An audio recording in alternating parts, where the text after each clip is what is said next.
Thanks, Ben. Thanks everybody for coming. It's a real honor to be able to join you all in person.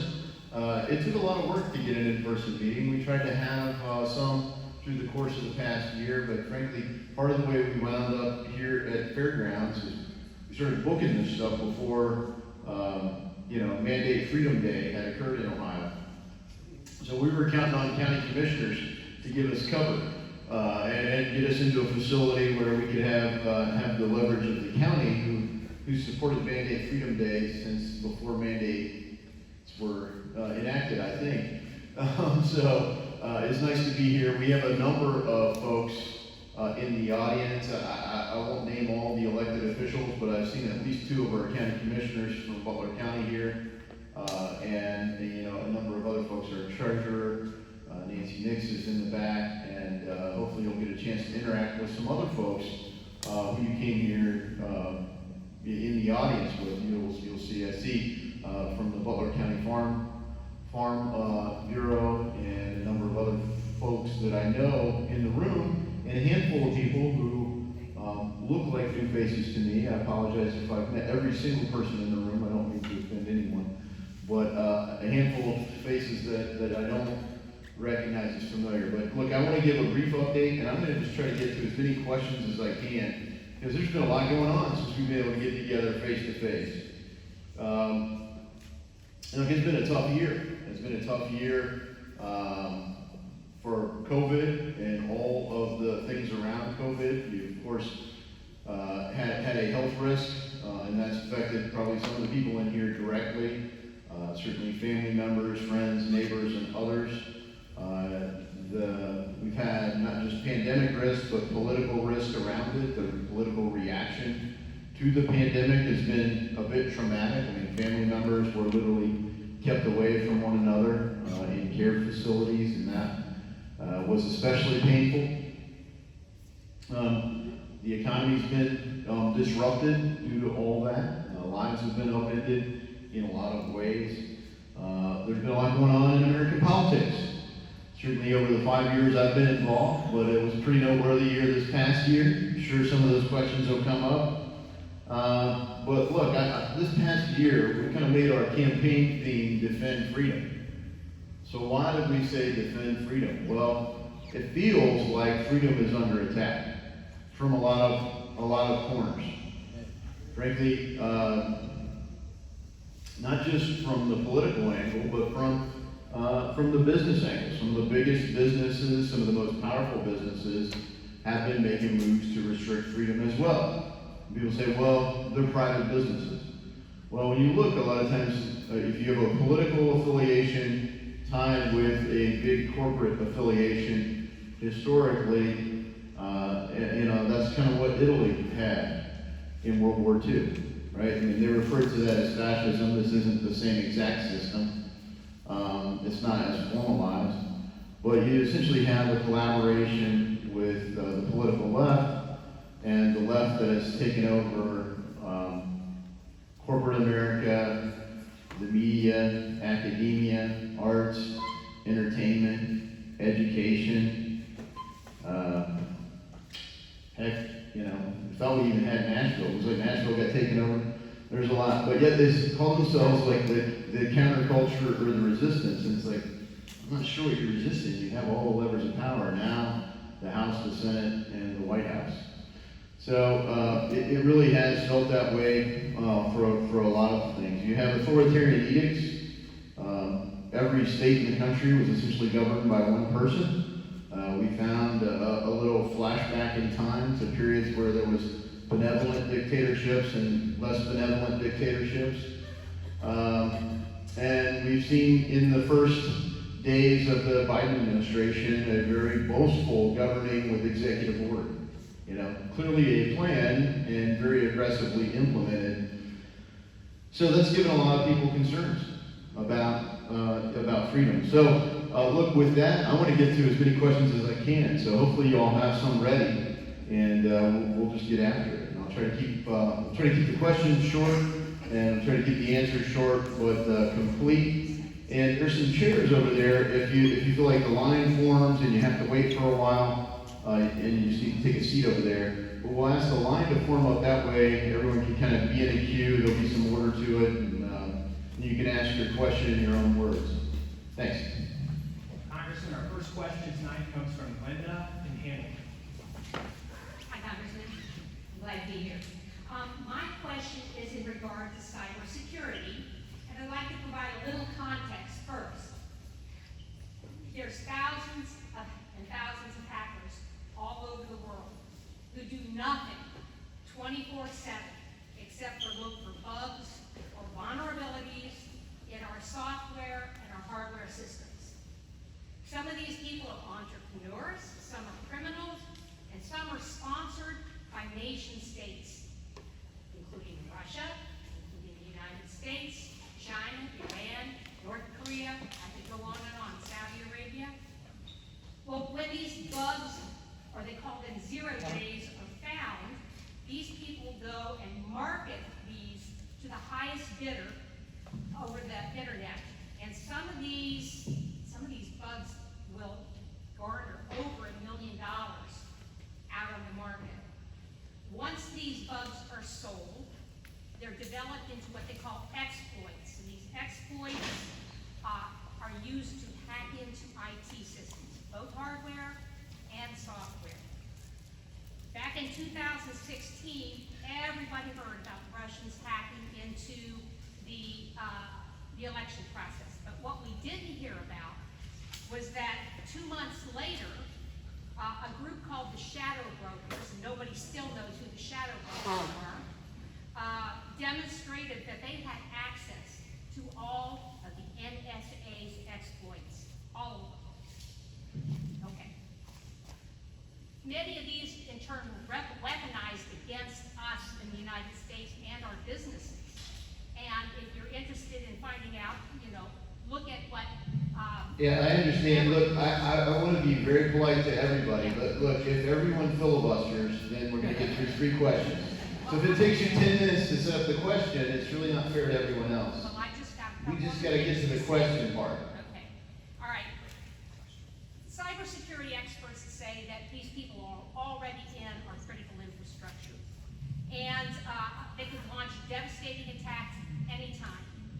Rather than engaging in the political theater that I see of getting Anthony Fauci fired, what are you doing to protect this country's IT integrity? Thank you. Thanks for the question and the background information for a lot of folks. You could go on for a long time about cybersecurity. Look, we have a committee. I was on it the first 6 months, Science, Space, and Technology, and they deal with that topic in depth. And so one of the problems for the United States has been we do not have a true national defense force that protects businesses in the same way that we have the military. So we have Cyber Command, and they're active. We use military capabilities and civilian capabilities, whole of government approach to track things down. But not every attack can be done. So one of the things that should highlight the success, the Colonial Pipeline is one of the most recent big hacks, and just today it was announced that they found who did that. They were able to follow the money because they used cryptocurrency for their requested payment system. And cryptocurrency is on a distributed ledger. It's a completely auditable, immutable ledger, so you can follow where did everything move.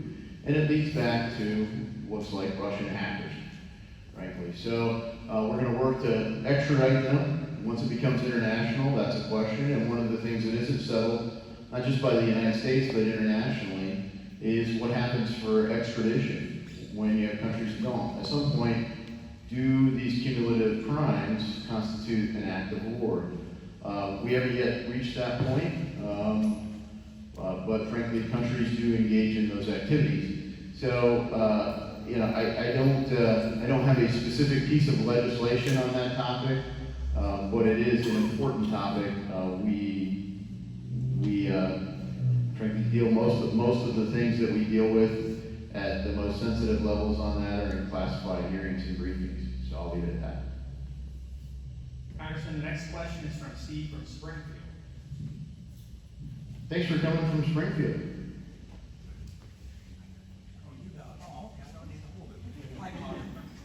My question is this: on January the 6th, you voted in Congress to avoid a duly free election of two states, Pennsylvania and Arizona. Even though the Attorney General said that there were no fraud, the Supreme Court threw out the case, and over 50 courts threw out the case. Can't hear it. Okay.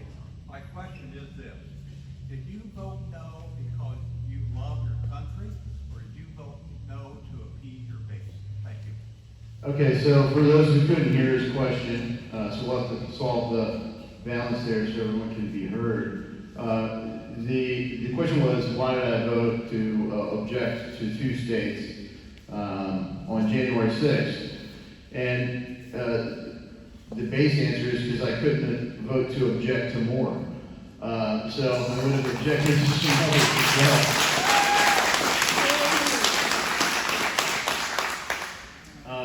Look,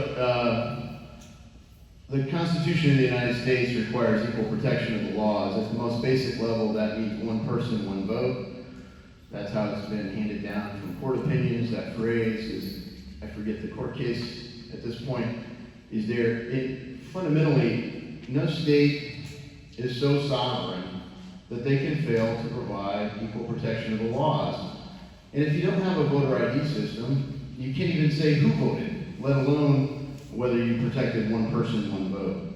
And just because you pass a set of laws, or frankly, you get a Secretary of State to sign off in violation of the state's laws, which happened in multiple states, doesn't mean that you've done your duty under the Constitution to provide those safeguards.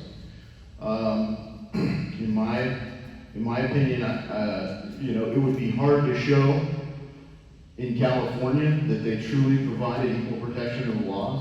I didn't object to California because I think I'm pretty clear that the intent of the people of California was that they wanted their electoral votes to go to Joe Biden. But frankly, they don't have a good voter ID law. They have ballot harvesting. They have lots of other things. And so I kind of, looking back, and say, yeah, we should really make it a point to say states have to do this. They have to provide equal protection of the laws. So at the base level, we know some states, the two states that I was able to object to, Arizona and Pennsylvania. And why? That process, could you object to two and not others? Because under the Constitution, in the 12th Amendment, that's how it's done. You have the election day, people voted, a record number of people voted, which is a great thing for our system to have that kind of participation. Then on December 14th, the Electoral College met and cast their votes, and they voted as they were instructed by their states. And then on January 6th, in accordance with the Constitution, Congress votes to accept or not the electors from the states. That's the system. Now, if it's just you accept whatever the states send you, well then why is there a vote? Right? Well, it never was controversial before in 2004, or actually January 6th of 2005, when 137 Democrats didn't accept Ohio's electoral votes. They weren't treated the same way the indivisible folks are treating me and my colleagues still to this day. So it was just a vote. And why? Why did people object to Ohio? Because there were some irregularities in Ohio. And what did Ohio do? They didn't pretend that they didn't exist. We talked about it. We passed laws. We elected good secretaries of state who had to go to the United States Supreme Court to clear our voter rolls of people who died or moved out of our state. They fought and won and cleaned up our rolls. They made our elections better. They made it easier to vote and harder to cheat. And we didn't have questions about Ohio's election this cycle.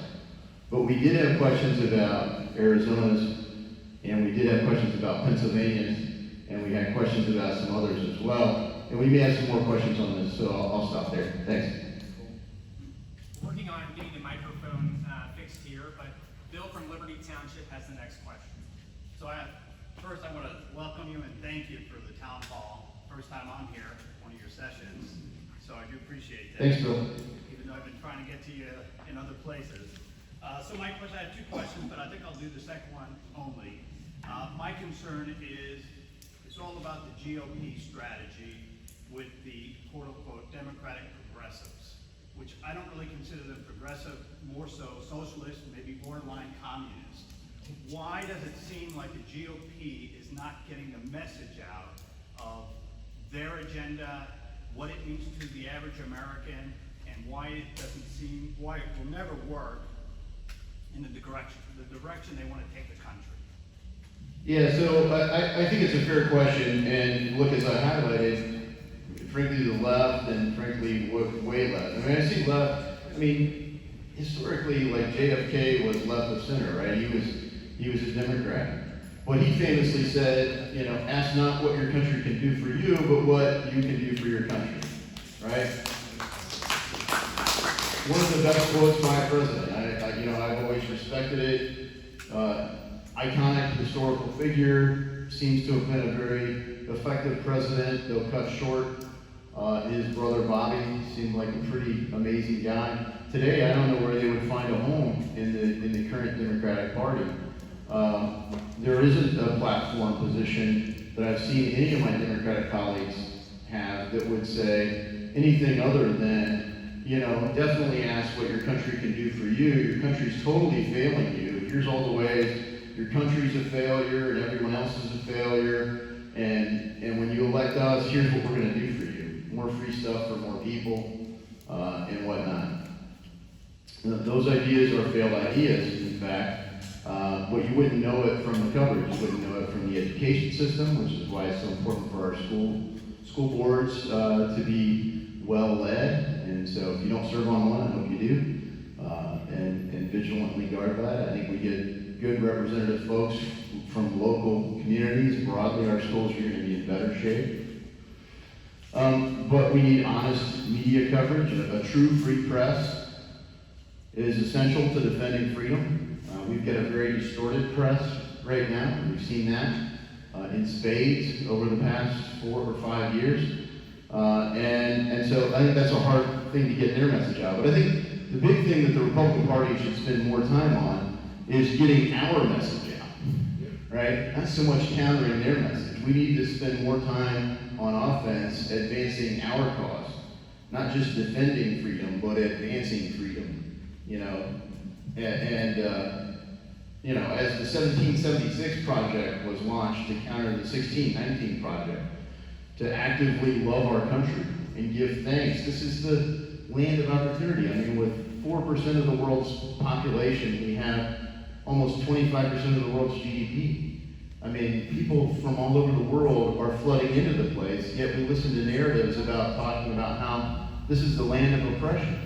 In fact, one of the squad, the Democratic Socialist, far left folks within the House, there are people left of them, they're just not currently elected. But my colleague Ilhan Omar was born in Mogadishu, Somalia in 1982. Her family came to the United States of America legally because America's military went there to help the people of Somalia and try to protect our own country from terrorism. But there was a lot of food insecurity during those days. It was the end of the George H.W. Bush administration, the early days of the Clinton administration. We did leave what we provided a way for people to come to America legally. And in one generation, from Ilhan Omar's family, they have a member of Congress. And if you listen to the narrative, you couldn't possibly succeed in America as an immigrant. You couldn't possibly succeed in America as a woman. You couldn't possibly succeed in America as a minority. She's all those things. And instead of saying, God bless America, what an amazing place, she wants to fundamentally remake it and tear it down. And she's joined by people who are native born, people who have for generations been here. And it's a hostile ideology to our country.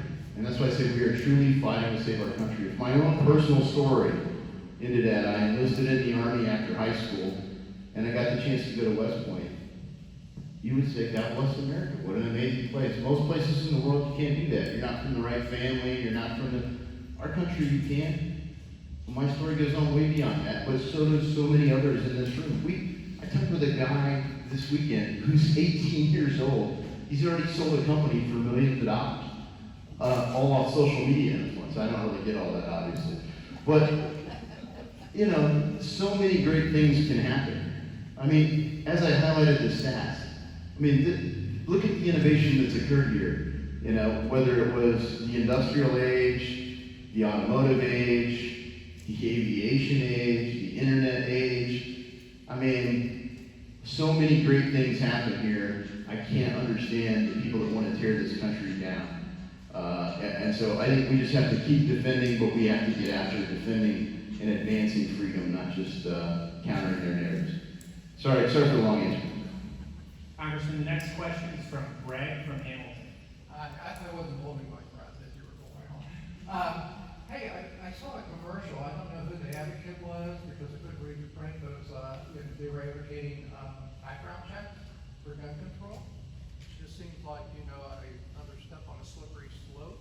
So my question is, how do you feel about background checks? Well, so you have a NICS background check. Every federal firearms license holder is required to run a background check. You go in, you fill out a form. The background check takes place pretty quickly. It could come back inconclusive. Those things are a little difficult to resolve. But no federal firearms license holder is allowed to transfer a firearm without a background check.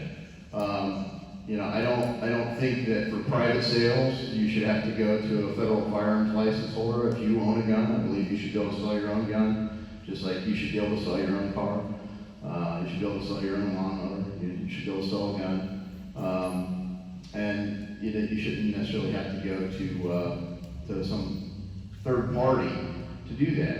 And that's one of the key things is whether it's firearms or your own money, the government a lot of times wants to get between you and the person you want to do anything with. And that's an important way we defend freedom. You can't have the government between you and somebody you want to transact business with. And that's the beauty of cash. Cash is permissionless. You can transfer it. And you're accountable at some level for transferring that. You can't knowingly transfer to somebody for criminal purpose. That makes you a criminal. But hopefully that answers your question on background checks. The next question is from Vicky from Oxford. My question is, what is wrong with taxing people who make $400,000 a year or more to support the infrastructure bill? As a registered nurse and hospital case manager, I can tell you that the Butler County patients are struggling. Childcare costs $12,000 a year, college costs $25,000 a year, nursing homes cost $100,000 a year. We cannot afford the social safety nets that we need. The infrastructure bill contains a lot of good ideas to strengthen and support families. Population decline in Ohio and declining birth rates across the country show us that Ohio families are just not making it. Saying no to everything proposed by the Biden administration is not helping the residents of Butler County. What are your solutions? And again, my question was, what is your objection to taxing people who have $400,000 a year or more already? They're already taxed. They're already taxed a lot.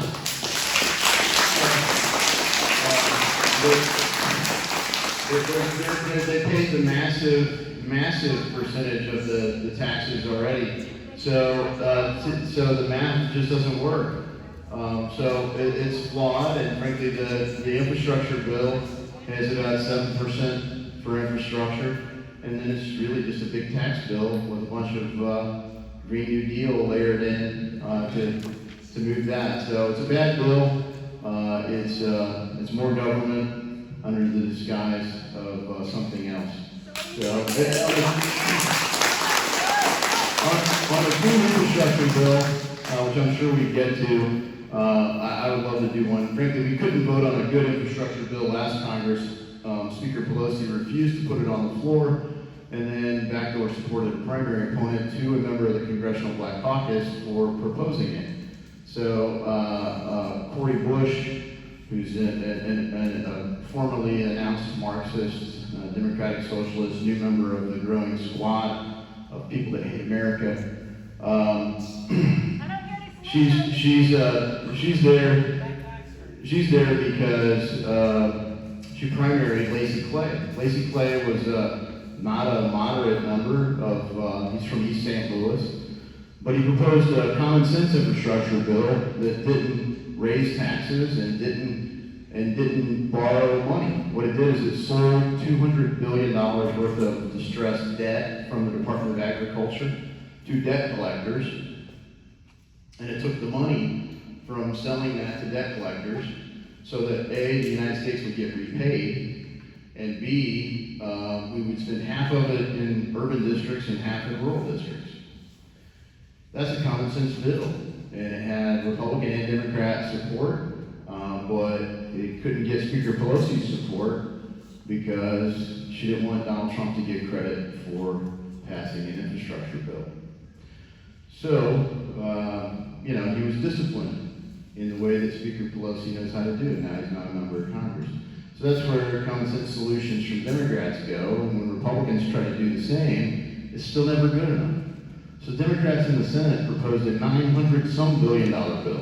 And this is way bigger. Still not supported. It's not even paid for all the way. But President Biden says, no, that's not a serious proposal. There's no way. Now there's 10 Republicans that would do that deal. So you could pass it, it'd be bipartisan, but it's not meant to pass. It's meant to make Republicans look bad. And that's exactly it. And then they send out reinforcements to crowds like this to try to make people look like they won't support anything, which is just not true. Congressman, the next question is from Rich from Oxford. Hey, Congressman. I just want to tell you that I'm one of your Democratic constituents, but I'm not a communist. So, God bless America. and, so I think we're both concerned about the latest census that resulted in a reduction of the number of congressmen in Ohio. And I am wondering what legislation are you supporting that will help promote bringing people back to Ohio and improve the quality of life? Yeah, great question. So one, I'm concerned about the way the census is done. So I have a constitutional amendment that would correct the current practice. I'm still like this tiniest sliver of hope that the Supreme Court will do the right thing with a decision they're supposed to come out with here in June and say that for apportionment purposes, not for whether to ask the question or not, but so you can ask who's in the United States. We want to know everyone who's here, and as much as we can about it. I mean, that's great. By all means, collect the information. But when you go to draw the congressional maps, we have 435 members of the House. The representation is supposed to be proportional around the country. You should divide that by the number of citizens, not by the number of people. So I have a constitutional amendment that would make that clear. If you did it that way, Ohio would actually gain a member of Congress, not lose one. California would lose 5 to 7. Most of your border states, Arizona, Texas, Florida, a lot of the southern states would lose. And why? Because it's not that Ohio, our population has kind of plateaued since about 1970. I mean, Ohio was about 10.5 million in 1970, 71. Today we're, 11.6, 11.7 million. So we've really seen a lot of growth. Some of the other states that have seen a lot of growth, a significant number of the people that lived there came into the United States from elsewhere. Some of those people are now citizens. America brings 1 million people roughly a year, no equal like it in the world, legally to be in the United States, new Americans, and that's a great thing. It should be a little easier to do, less expensive and all that, but it should be managed, which it is. The trouble is we bring a lot of people in illegally as well, and that rewards states like California to do it. So that's the most direct thing on apportionment. As to Ohio, I mean, frankly, I'm just texting with state reps right now, trying to influence, what our state senators, state reps, what our governor Lieutenant Governor's support so that we can keep Ohio competitive. I mean, frankly, when I look, I mean, I don't know, just a non-scientific poll from people in the room, who over the past year experienced governor envy? Anyone? Any show of hands, governor envy, some other state? I heard from a lot of people that there was some level of governor envy. And a lot of the people had governor envy in Florida. Right? And part of the thing was not just on COVID policy, but look, their state legislature it wasn't just a self-funded pen, they were literally passing laws.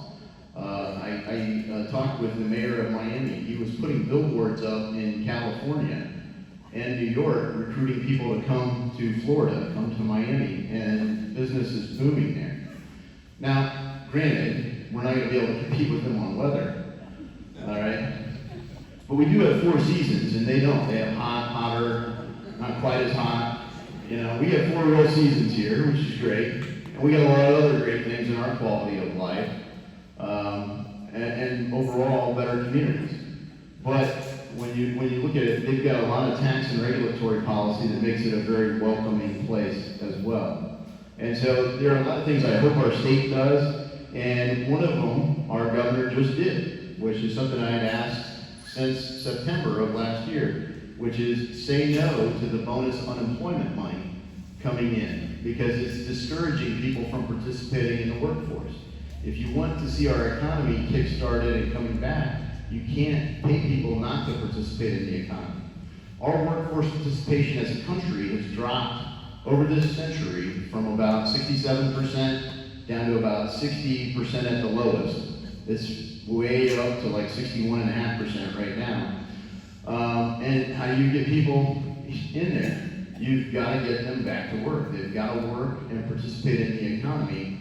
And you've seen wages grow when you have a growing economy, organic growth, not just government spending.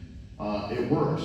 And let's just say, in 2017, 2018, and 2019, America was experiencing that, and you're seeing growing labor force participation, you're seeing growing wages, and wages were growing fastest for those at the entry level.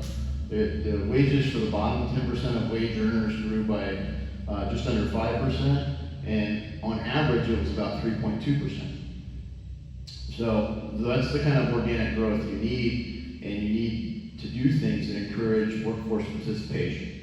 So there are federal policies there, and a lot of the states could do well to just say no to some of the toxic federal policies. Sorry, I have to answer faster. Sorry about that. The next question is from Petra from Okeana. Thank you. This is regards to nursing homes. What were you or what are you doing to monitor the nursing home staff and administrators during the COVID lockdown of the nursing homes, since we were not able to physically go in and see our loved ones? Because my grandmother went in walking, deteriorated, and is now dead due to neglect. I'm really sorry about your grandma. I mean, the stories we heard from nursing homes, from hospitals, it's gut-wrenching. And it was largely avoidable, in my opinion. I mean, the staff didn't stay in a bubble. They came and went. They saw their families day in and day out. They came to work. They wore a lot of PPE. They took a lot of safeguards. So what we did through the course of the years, we sent letters to every facility, every hospital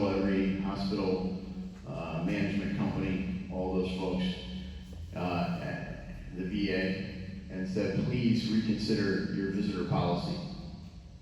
I had phone calls with them, and I pleaded with them. My basic piece when I meet with most folks, and especially with hospitals, is that if my constituents could get this meeting, or this phone call, or this Zoom, or WebEx, whatever is taking place, what would they want me to say or ask? And overwhelmingly, let me see my family. If I'm willing to wear the same PPE that the doctors and nurses wear, why can't I see my family? And some of them, and I will give a shout out to TriHealth, their president, their management team very early opened up their facilities and allowed visitors at a much faster rate. They've returned essentially to normal, as long as people are willing to wear the PPE. And their management team was like, when are the mandates gonna end? Which is great. I wasn't getting the same reaction from a lot of other places, and frankly, if you go to OSU and some other places, you still can't see your family. So, I would love to see more leadership from our state officials, and I would love to see more pressure from the federal officials, and I'd love to see strings attached to the money that say if you're gonna take Medicare or Medicaid dollars, then you can't do that. And that's been one of the hardest things this past year, is to be close to the arena, right there. I'm in the same briefings.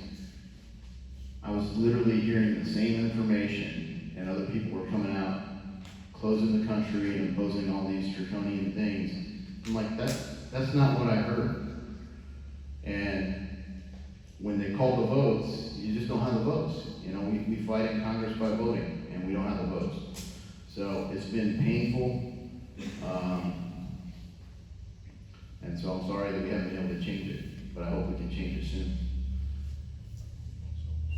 The next question is from Ron Vermont. Congressman, thank you for coming. You know, we've had the right in this country for 245 or so years to be able to sell our own private property without the pre-approval of the United States government. Now, the communist side of the House of Representatives is trying to take our rights away from us. We've had the right to purchase firearms in the state of Ohio from private individuals and without having to go through a background check. Now, Congressman, they want a universal background check. A universal background check means that everyone, no matter who you are, where you're at, would have to have a background check, a pre-approval, before you could give a gun to your loved one or to your neighbor because they need to go hunting or whatever they have to have. It's called the Second Amendment. And I know a little bit about the Second Amendment.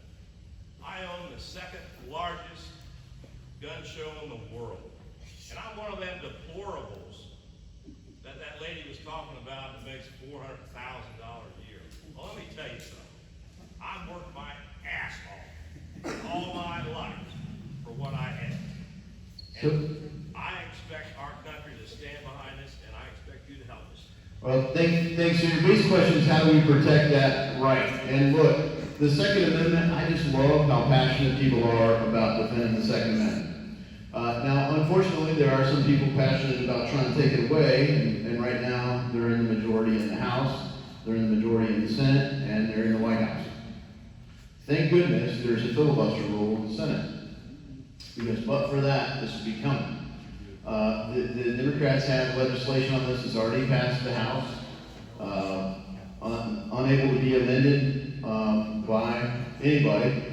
And it's bad. It's a bad bill. It does a lot of what you're saying it does. It prevents the private transfer of firearms, even within your family. You could end up being a felon just for loaning a rifle to someone while you're on the same hunting trip and not having it in your possession. So it is a bad piece of legislation, and frankly, it's going after a real problem. There are too many murders in America, but the murders aren't happening because of the kinds of controls that they're putting in place. So there's not a good cause and effect relationship there. So look, the Republican Party is very united in vigilantly protecting the Second Amendment in the House of Representatives. When I talk to people at the State House and State Senate, most of the folks I talk to are pretty passionate about it. And a lot of the folks were highly concerned when our own governor spent half of his COVID briefings talking about gun control. So that was painful to watch as well. The good news is that I feel like the folks in charge of our state legislature are not going to support any gun control from our state. So that's progress, because at the federal level, We know there are toxic policies coming, so if they can't pass the whole bill, they will try to get action with appropriations and language to use the funds, and they will try to abuse the authority of the agencies. I don't know if you saw the confirmation hearing of the person that they nominated to the Bureau of Alcohol, Tobacco, and Firearms. And this guy literally opposes the private ownership of AR-15s, or as he calls them, assault rifles, with semi-automatic rifles with magazines. He opposes them up to including removing them from people who already own them. So he should not be confirmed. I don't get a vote on that in the House. So it makes the state firewall for freedom that much more important. So I hope that our state continues to resist those kind of bad policies, and I do feel encouraged that the filibuster will hold and it won't pass intact. In the meantime, it just highlights why we have to get back and take back the House, in my opinion, so that the People's House is led by people that aren't just going to defend the Second Amendment, they're going to defend the whole First Amendment, they're going to defend the third, the whole Constitution. And the right to privacy is one of the other big ones. So it's a private transfer, should be able to have some reasonable expectation of privacy. If we guarded privacy as diligently as we guard the Second Amendment, we'd solve a lot of our problems. The next question is from Harris from Liberty Township. Thank you very much. And thank you, Representative Warren Davidson, for your service. I really appreciate it, especially since I'm retired military too. Thank you, definitely not.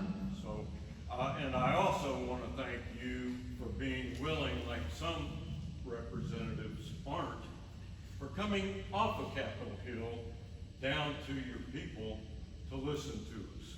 Thank you very much. Definitely not.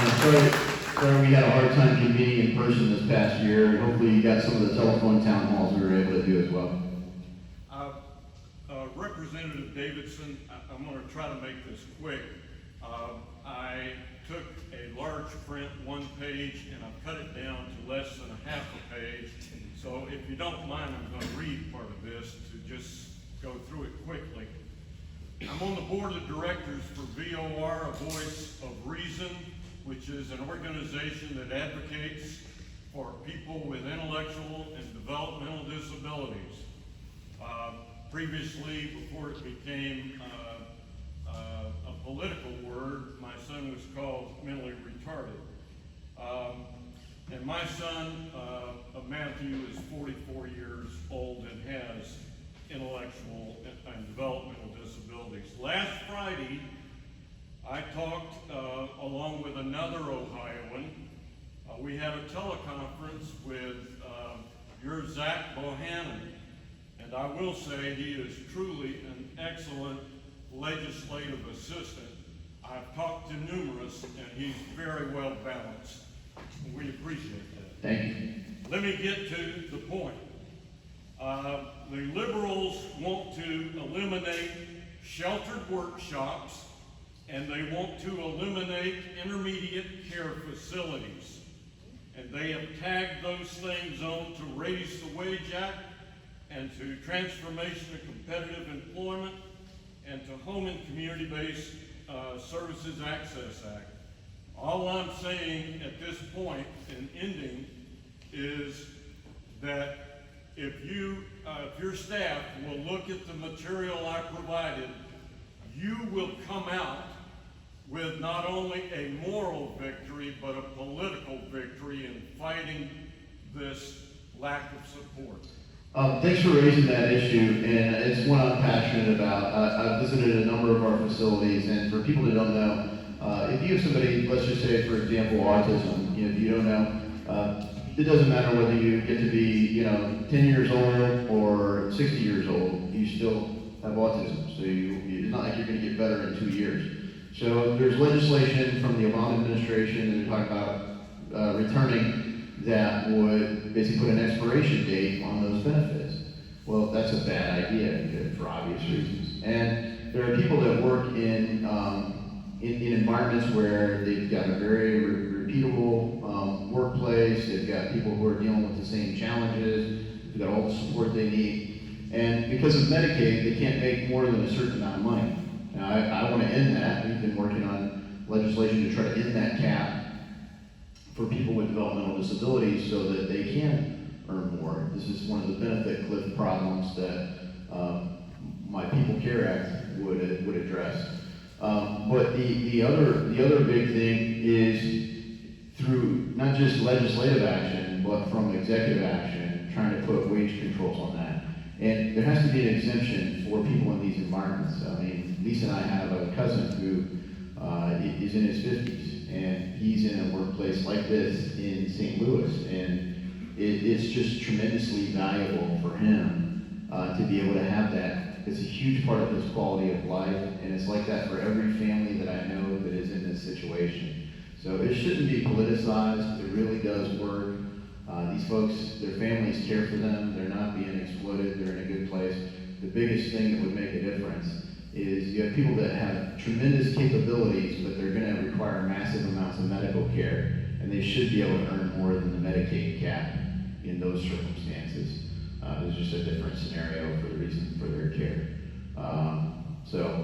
Passionate defender of that. Thanks for bringing it. Next question is from Steve from Fairfield. Good evening. Thank you very much for coming to Butler County and listening to our concerns. My concern is the enormous, out-of-control border we have, our southern border. Nobody can deny that.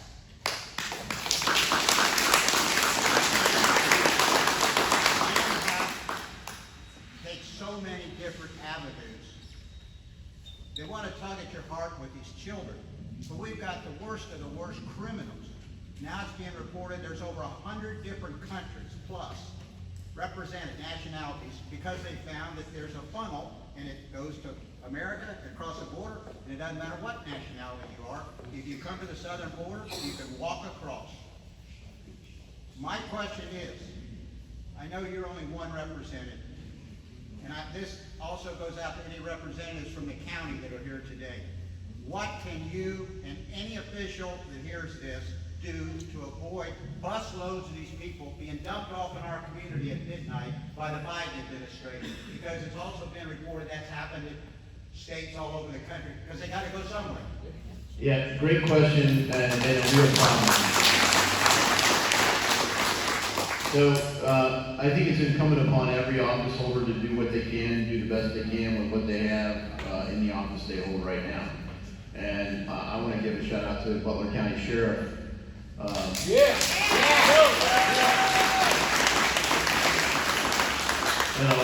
When the Trump administration was ending sanctuary cities and prosecuting people who had come into our country unlawfully, he was able to use his power as sheriff and his detention facility, to hold them and hand them over to people that were going to make sure that they were escorted out or to places that would get them to be able to comply with our actual laws and prosecute them for failing to do so. Now that we've got an administration that is actually just going to turn loose, maybe right here in our own area, he said, no, I'm not going to cooperate. I think, look, the problem is that the President of the United States took an oath of office to faithfully execute the laws of this country. And the laws of this country say that you have to come here legally. We just had a 9-0 United States Supreme Court decision today, announced 9-0. I mean, this should house this. I'm sure tonight on the news it's there. I mean, CNN's probably, I don't know how many Kleenexes they need to get through the show tonight, but like 9-0, like it's not even close. That's the law, right? And that's the oath of office. So if you want to change the law, well, there's a path to doing that. We do know they want to change the law, and they want to ignore the crisis at the border. I mean, Kamala Harris just flew over it to get to Guatemala today. She hasn't been down to it yet. I went to the border 1 week after Joe Biden was sworn in because I wanted to see what it was like before they did all the damage. So I talked to the Border Patrol, and they said, if they do these things, here's what's going to happen. We are trying to tell them, please don't do these things. And unfortunately, that's what they're doing, and it's working exactly the way the Border Patrol said that it would. We have some really good men and women serving our country there. They are shorthanded, they have a hard time recruiting, because, especially under the current administration, because just like a lot of our law enforcement, they feel treated with contempt by a lot of our countrymen, which is embarrassing. It's shameful to me that we have a president of the United States that would treat these people with contempt, that would make their mission not just harder, but much more dangerous. So the cartels are the ones that are benefiting from this. And so the big thing that I've pushed with legislation is to treat this as a whole of government crisis, that the intel that we collect on the cartels would be on par with the intel we collect on North Korea or Iran or China or Russia, because they are truly enemies of our country. And so much of what happens at the border is all broken into little compartments. You try to find the people that are smuggling other people across. You try to find the people that are smuggling goods across. You try to find people that are smuggling weapons across, drugs across, people that are, it's all the activities. Well, what's the common denominator? It's all controlled by the cartels.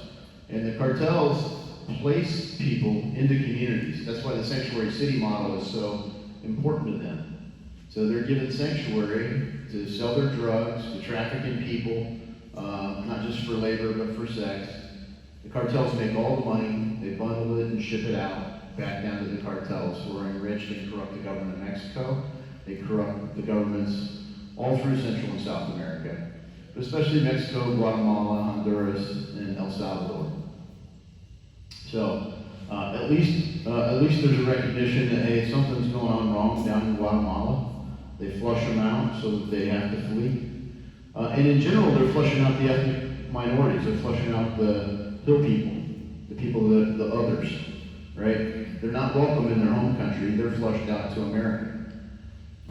So people act like there's no racism anywhere but America. That's the reality. Is why a lot of these people are actually refugees. So there are some real problems. I could go on for a long time. I'm encouraged by some recent decisions in El Salvador that might attract a lot of investment into El Salvador. It may work, but we know what they've been doing isn't working.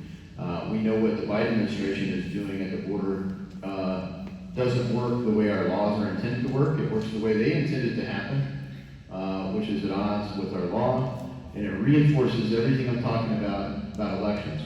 If you do the census, you get overrepresentation in certain states, and you get overrepresentation in urban districts, because that's where the sanctuaries are. And they get more members of Congress, and they get more dollars. It is a very corrupt, laundered cycle. Virtuous if you're trying to do that to our country. What do I mean by that? Trying to fundamentally remake it. How do you fundamentally remake it? You destroy it. And that's what people who know full well what they're doing, that's the goal. Well, as we approach 6:30 here, we want to be respectful of everyone's time. We have enough time for a few more questions before we leave. So the next question is from Dick from Fairfield Township. Glad you were able to be here tonight. I said it's a real pleasure to meet you. My question is, do we have any control over, that has to do with the illegal immigration coming into the country, do we have any control over the communicable diseases that these people possess? And how do these people get from point A to point B? They're walking across the border, they gotta go somewhere. So how do they get to Ohio or Pennsylvania or wherever? And does it really take that long to become a U.S. citizen? It does take quite a long time. If you do it the legal, lawful way, and a lot of times it takes a lot of money. I mean, I talk to people who spend $10,000 or more on legal fees and spend anywhere from 5 to 10, 12 years trying to do it the legal way. So the path is expensive, slow, inefficient, not well focused to do it legally.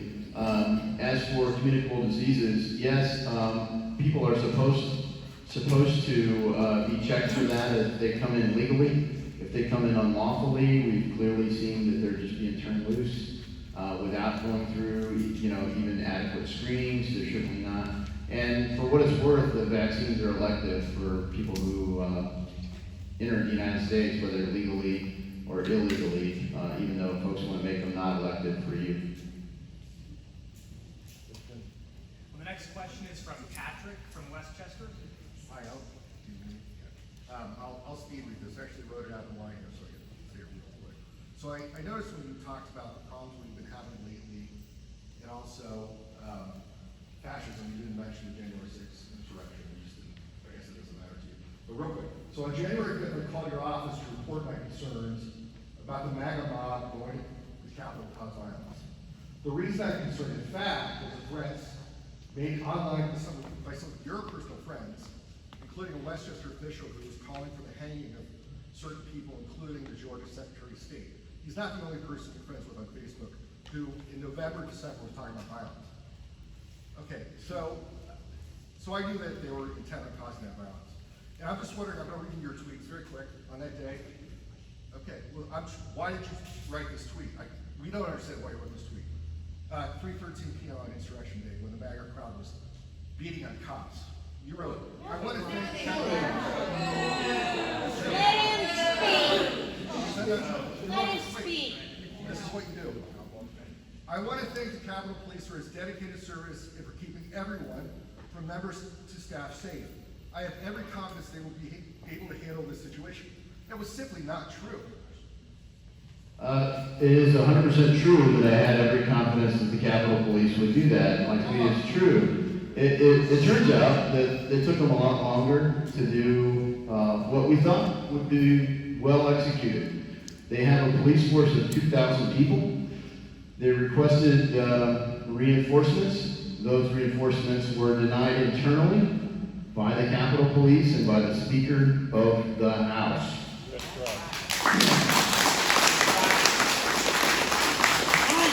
The minority leader was never consulted. He was never briefed afterwards. He was never briefed for months afterwards. The same failed leadership team stayed in place, though rightly, the sergeant at arms and the chief were relieved the very next day. Why? Because they were not well prepared. Now, we believe they were. They should have been. They have a massive budget to be able to be. And so we do need an after-action review to find out why did it fail. I haven't talked to a single person that supports what happened on January 6th. I haven't talked to anybody that says, hey, that was okay. But I've found a lot of people like you that mischaracterize it. So I think the people in the room will draw their own conclusions about that, and I'll try to keep more questions. The next question is from Libby from Hamilton. Okay. Can you hear me? Yep. Okay. First of all, freedom is a really broad brush to paint over the common good. You keep mentioning freedom, and it is a broad brush. It's not very well defined. And you also need to know that it is pretty offensive to hear you denigrate your colleagues in Congress. That's not becoming. Now, the question is, do you accept responsibility for protecting the public health? And if you do, why are you, it's more than theater, the Inspired Act to get rid of Dr. Fauci. It legitimizes a lot of misinformation. Yes, it does. Yeah, so I do support public health. That's why Dr. Fauci should be fired.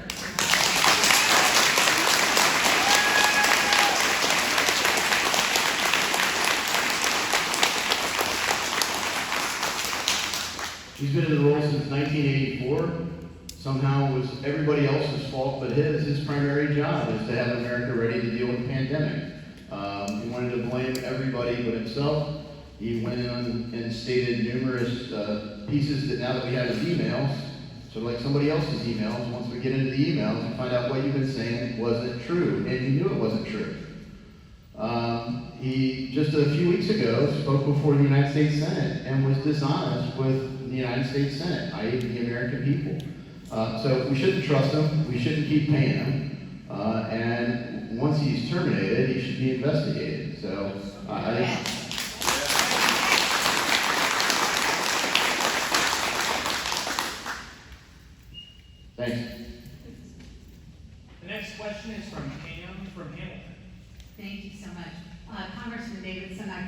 wanted to give a compliment to you for the great work that Zach Bohannon is doing in the office. And I've worked with him on a committee in the community and have found him to be very attentive and listening. So thank you so much for having him on staff. I did want to ask you a question here. Data is showing the first rise in extreme global poverty in more than 20 years because of the pandemic. And I was wondering if you could share how you will work with your colleagues in the House to ensure that poverty-reducing international and development assistance is protected and increased in this year's fiscal appropriations coming up. Yeah, so good question. Thanks for recognizing that. And look, one of the joys of this job is we have just a great team. You don't get to see them that often. You see Zach, you mentioned him. Zach Bohannon's back there in the tan suit. You see Ben Baylor, he's here. You might have seen Sharon Hughes, who's one of our caseworkers. So when you call in and you have a case, the federal government's not working the right way. Sharon, and then in the northern part of the district, Alyssa Dietrich do that. We have a great team in DC. We've had phenomenal continuity. Gavin Hewitt's around here somewhere. He's our chief of staff based in Ohio. And we have a great team in DC that does this work. They take a lot of pride in it. They've been incredibly busy this past year because a lot of new government initiatives were rolled out and a lot of things didn't work the way they were supposed to be. So it is a real joy to get to work with them. And definitely one of the unsung heroes for me is, I always say, my number one teammate, my wife Lisa, who's up here with me today. So, thanks for recognizing, that it is truly a team effort. A lot of the credit comes to me, and it really belongs to the team. And all the bad stuff, that was all me. It wasn't. They do great work. So, as for foreign aid, look, the great thing is, one of the interesting websites, I can't endorse it to say, hey, I agree with everything that any website publishes, and it's an interesting Twitter feed as well. There's a site called humanprogress.org, and kind of the myth that everyone's getting poorer is just that, it's a myth. You highlight that the real long run has been the planet, not just the United States of America, is getting more prosperous. Real dollar-a-day starvation, hunger, poverty has been massively diminished around the planet. And it's been done really as freedom and free markets have spread all over the world. The ideas that really spread after World War II. Some of the institutions that we put in after World War II that helped. And areas where that didn't penetrate, it's happened not as well. The Soviet Union was delayed for a long time. They still kind of have not as good of a system. China tried every form of redistribution you could think of, Mao produced lots of scarcity, millions and millions of people died, and then a guy named Deng Xiaoping took over China. And he came up with this idea of communism with Chinese principles, which is essentially a corrupted form of capitalism, but it allowed private ownership of capital. And at their peak, they were pulling 1 million people a day out of poverty, like dollar-a-day poverty, starvation poverty. So how did that work? Well, it allowed an incentive system, not entirely a free market system, but it worked. And as ideas are spreading into Africa and around the world, it's flourishing. Now, it's been disrupted because travel and trade were disrupted over these past years. And it's this past year in particular. And I think the key is to just reignite our economy. And as we do, the demand for the things that we consume will help a lot of folks around the world. First and foremost, it needs to help our people by getting our people back to work, labor force participation. And that's at the heart of what the president, I think, what I've taken away, is what he meant by America First, is sure, we care about other people in the world having success. We're excited to know that there's a growing middle class in China. That's great. I'm happy for China. But it cannot come at the expense of the United States of America. We take care of our people. We want to help others. But look, everybody I know, and there are surely even in this room some very generous folks, they give out of their excess. I've never met anybody that goes into debt to help somebody. You know, they don't go borrow money to give to charity, second mortgages and whatnot. They give out of their excess. Right now in the United States, we don't have excess. We're literally borrowing everything we can do. We're not even borrowing it anymore, we're just creating it, right? I mean, this money that we've created over this past year, hopefully everyone gets, like, nobody lent us the money. It was just created. What does that do? It undermines the value of all your other dollars. And so that tab is gonna come due. It's been largely some portion of it anyway, better than not doing anything. But at some point, you gotta turn the spigot off, and for me, that's been a while for some of it. And you've created stability, now you have to get the economy engaged. So I think we can do that. I think we can do that in a way that continues to foster what did work around the world, not just transfer payments. Sorry for the long answer. The next question is from Tina from Springfield. Hi, first of all, I just wanted to thank you for having an actual true town hall, sorry, it's appreciated. My question is, as a mother of 3 young daughters, I think the country is probably more divided now than it's ever been in history. I think it's been demonstrated tonight here. I know I'm in the minority in this room, so, I guess the question is, what personal responsibility do you have as a congressman to help start bringing the country back together? Is that even possible? And then what do we have as everyday Americans to work to bring the country back together? Yeah, thanks for the question, and thanks for driving here from Springfield. Really appreciate it. Look, I think that's the whole point of the Bill of Rights. So if you look at what a lot of people are upset about, and this isn't just Republicans and people right of the traditional Republican Party. This is people that, frankly, Donald Trump pulled out of the apolitical. They were on the sidelines. They weren't inherently political people.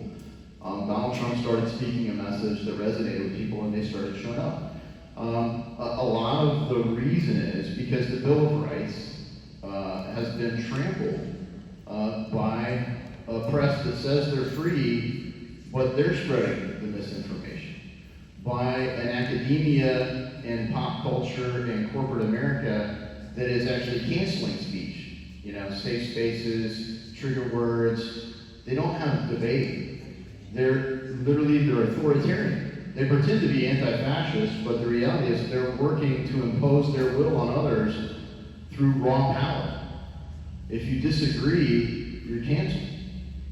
And so, to me, when I say defend freedom, that's exactly it. I'm not saying you have to agree with me, but if we can have freedom, we can have debate. I can have a debate with people on the left and the right. That's the way our country, that's the country we inherited. When I took an oath, at first as a soldier, to support and defend the Constitution of the United States against all enemies, foreign and domestic, it was to defend that principle that our founders established in our Constitution. Because if it's simply a set of government powers where whoever controls the government imposes their will on the population, well, that's not worth defending. That's what all the countries prior to America had. You were hoping to maybe get a benevolent dictator, right? That's why it's so scary how much authoritarianism we saw and embraced and have seen defended over these past year. Every single state. When we have a Republican form of government, even if they were going to do the same thing, the legislature should have convened and voted. That's the system we have, and I think that's why I say we have to defend freedom. I'm not 100%. I want to make the case for my idea. I hope everyone keeps voting for it. Thanks for those. Incredible honor this past year, almost 70% in our district. It's an incredible honor to get that kind of vote of support. But it's by sharing the ideas, right, and defending them, not by seeking to just impose them. Next and last question is from Vernon from Liberty Township. Thank you, Congressman. Thanks for your service, military service. I'll try to be quick. Growing up as a young man, I come from a place where I really believe that America was the greatest country in the world. And that's from all levels, from the federal down to your local government. With the turn of events for the past, let's say, 6 months, I've really come to the point where I'm starting to have a distrust for my federal government. my leaders, but for the federal law enforcement. You know, there seems to be this, you mentioned it, totalitarian belief that if they can just not tell us the truth or tell us sit down and be quiet. So my question is it's my understanding, centered around January 6th, a Capitol police officer he wasn't killed, he died. It was found to be that he died of natural causes. But it's my understanding there's still 2 individuals that are in jail being held for his death. What are you, Congressman, or any of our GOP representatives doing to find out the truth about this situation? Thank you. Yeah, look, great question, and there's a lot there. I mean, for a long time, one of the most common questions I would get is, when is somebody going to jail, right? Now, the Democrats wanted to know when some Republicans were going to jail, and the Republicans wanted to know when some Democrats were going to jail, but what we all recognized is nobody was going to jail, and it looked like some people needed to be, right? Crimes were being committed, and the DOJ sometimes wasn't just turning the other cheek, they were committing them. And they've been held to almost no account. In my view, we need a massive structural reform at the Department of Justice. And look, we have a lot of incredible men and women who make up that department, but we have to have the public have confidence that there is justice at the Justice Department, and that's clearly not the case. It just is not. Democrats didn't believe that was the case when Donald Trump was president and Sessions or Barr was the Attorney General. Republicans knew it wasn't the case when Eric Holder was the Attorney General and celebrated himself as Barack Obama's homeboy, in his own words. So we need to get justice at the Justice Department. We're a long ways out. If you go back to the Patriot Act, right? This was, well, just to keep us safe. Security is a big fear. People want to be safe. Dwight Eisenhower cautioned us in his farewell address against 2 things. One was the military-industrial complex. The neocons have made the most of that with things like the Patriot Act, spying on American citizens. That power, that's why you have to stop the power from being concentrated, because human beings are, as our founders recognized them, they're not made of finer clay. We're all made of the same stuff. They're fallible people. And when they have that power, eventually someone's going to abuse it. And they did against the President of the United States. Really, the candidate who might become President of the United States. And when it didn't work, they continued to abuse it against him the whole time he was in office. One of the other things that Dwight Eisenhower cautioned against was the scientific technical elite. That would be encapsulated with folks like Dr. Fauci. People who would use their credentials and status and position to advance their own agenda at odds with the truth and the best interests of the United States of America. And when Donald Trump talked about draining the swamp, that's exactly what he's talking about. One of my fears, part of the reason I put a 12-year piece on the role, is people talk about term limits, and it would change Congress, but the problem is the swamp is controlled by the bureaucracy. Largely Congress, as you can tell, has made themselves weak. They don't really get much done. So it's not entirely as relevant whether the term limits are there. The problem is you have people like Dr. Fauci, you have people in the military-industrial side, the scientific technical side, and if we're going to have confidence in our government, we do have to get to the bottom of the folks that are abusing that power. And you're right, that power is being abused in numerous cases right now by the United States government. People are being held in solitary confinement, not given charges, and for doing, in many cases, far less than people that have the Vice President of the United States donating to their bail fund to run free after they commit crimes all around our country. both types of rioting are not protected by our First Amendment. The right to peaceably assemble is protected. We shouldn't excuse what happened on January 6th, but we shouldn't excuse the other violence that happened either. You know, Martin Luther King said famously, "A riot is the voice of the unheard." Right now, in the midst of all of the ways to be heard, an unprecedented number of ways, we still have pen and paper, we still have freedom of association, we have more ways to travel, even during COVID, than most periods in all of history. We have meeting places, gathering places, we have the internet, we still have a postal service, we have overnight packages, we have all kinds of ways. Phones that still mostly work. Gun shows to gather at, churches to go to when they're not closed by the government. People still feel unheard. And I think that's why, you know, we have a political system that isn't listening real well.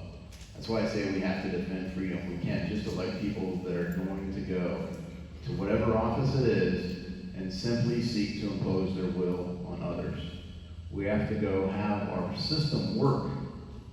We have the legislature that our founders thought was going to be the most powerful branch. The job is called Speaker of the House, right? The Senate was put in place to be a check against the power of the House, right? The Congress has not done much. I will say, look, in a way I respect Speaker Pelosi. She's only the second person to ever be Speaker twice. Pretty impressive feat. She knows what to do when she gets on offense. She gets after it. And that's why her colleagues gave her the gavel a second time. They didn't stay in power for long when she was Speaker the first time. They're probably not going to stay in power for long this time. But she definitely did the things that people sent her there to do. She did the things she promised to do. The trouble is, the way that they've gone about it is not the system of government that we have. And that's going to be the challenge for Republicans. We need to play offense when we get on offense, which I think we will here in January of 2023, after winning in November 2022. I think we will have a Republican Speaker of the House. Yeah, thank you. That's the problem. And look, we're going to have it because I know, in spite of all the concerns and fears, everyone is going to go vote. Right? You're going to go vote, you're going to get your neighbor to go vote, and then you're going to watch everybody that touches a ballot and make sure there's no way to cheat. We're going to make sure it's easy to vote and hard to cheat. So that's going to happen all over the country. I think there's going to be an unprecedented amount of observance of this election, and we're going to have the people's voice heard. I feel confident, and if not, I mean, I do feel that there will be a lot of other people who will say, my voice is unheard, and they will resort to other means. People were prepared for it in some way after the election. It is a tough time for our country, and I think that's why we have to de-escalate and have dialogue and trust the system that we have been blessed with, the system that produced the United States of America, known around the world as the world's land of opportunity. A shining city on a hill, as Ronald Reagan liked to refer to it. The last best hope for freedom on this planet, and if it falls here, it really is in jeopardy. We've seen, I think, perilously close to the idea that freedom is never really more than one generation away from extinction. It's amazing how swiftly our country embraced one decision maker per state imposing his or her will on that population. It's kind of scary. I will commend our state legislature. I thought they would do it by July or August, but they did. They took their power back. The only state in the United States of America to reclaim their power from their government. Now, you have to have a 2/3 majority to do that, so most states couldn't do it. And normally it would be one party at odds with the other party for it to happen. The idea that a Republican governor would have to veto a Republican legislature is kind of noteworthy. But the idea that they would have to override his veto says that somebody was not listening, simply imposing their will. And that's the biggest danger to freedom. Not just any one individual, but that tactic. So that's why we have to defend freedom. The freedom to disagree, the freedom to have debate, and the freedom to be represented by a Republican, lowercase r, form of government as guaranteed by Article 4, Section 4 of the United States Constitution. It is an incredible honor to get to do this job, something I never thought I would do when I enlisted in the Army. Never thought I'd go to West Point. Never thought I'd become an officer. Never thought I'd become an Army Ranger. Had no idea I would even like business. This country is truly an amazing place. We should give thanks every day for the men and women who continue to fight to make this country what it is today. And not all of those heroes wear uniforms. So thanks for being some of the good people. Thanks for taking some of your Monday night to come out and have your voices be heard. And it's an honor to get to talk with you tonight. I look forward to seeing you out and about as many places as I can. So God bless you, God bless our great state of Ohio, and God bless the United States of America.